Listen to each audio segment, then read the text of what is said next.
I got involved with Larry in 2009.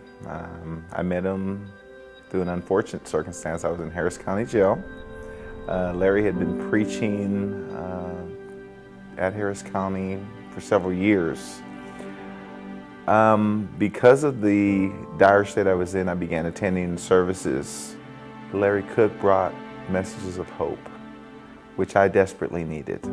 The ministry itself was a blessing because not only did he bring himself and his word and the love of Christ, he brought literature. The ministry provided Bibles and just things that we can enjoy. And when you're incarcerated, you kind of lose that hope. And to know that there's still people out there that are involved with him, because I didn't have an offering to give him. I didn't have anything to give him. I knew that what he was saying was genuine and true. And that truly made a difference to me. In the Word Ministries has been something that's blessed my life since then, and I've never lost contact with Larry, nor will I ever. And I'm very grateful to In the Word Ministries and Larry Cooke and what he continues to do for men that were in my position and continue to be. First of all, where he preaches, a lot of people don't read and can't read. So the devotionals, In the Word Ministries, having someone speak and delve into the meaning behind the word helps out. Because some people don't understand what's written, and it takes someone's experience, whether it's a lifetime experience or someone that they love, someone that they know, something that they can connect with, to have it take meaning in their life. And that's really what it did with me as I was going through this progression of change, was to allow that to hit me.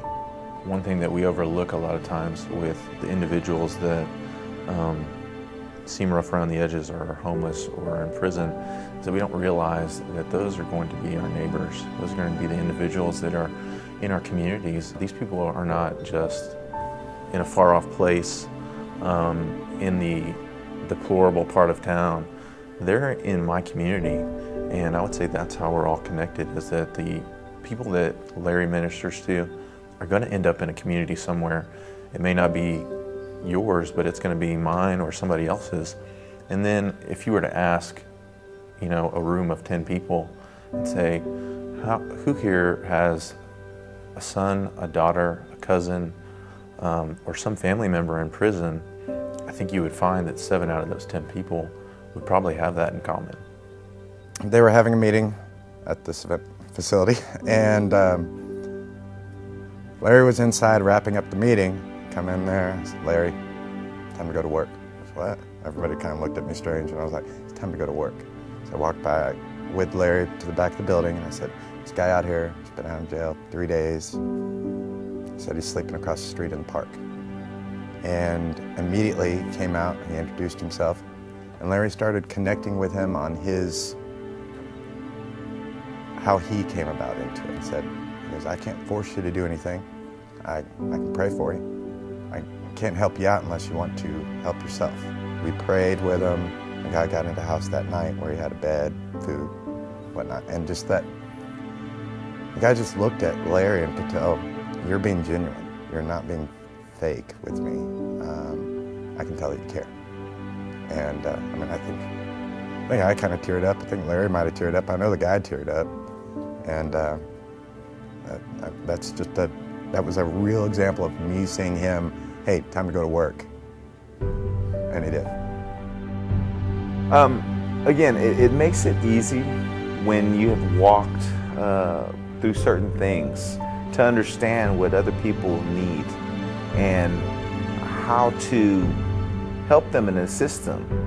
Because I was a Christian, prior to being incarcerated. I knew God, but it's easy to fall away from those things. But when you walk as close to the light as you can, and you have individuals that are willing and wanting to assist you and just greet your neck with a hug, that gives you the hope that you need to move on to the next day, the next hour, the next week. You as an individual, when you're walking out there, people can look at you and they can kind of discern what type of life you have. People look at me today, they can't tell that I'm an ex-felon. Nobody looks at me and says, oh, that's a felon. No, they look at me because of the smile I bring, of the hope, and I am no better than anybody else. And the hope that I have is because people like Larry and people like In the Word Ministries have brought that ray of hope to my life, and I'm thankful for that.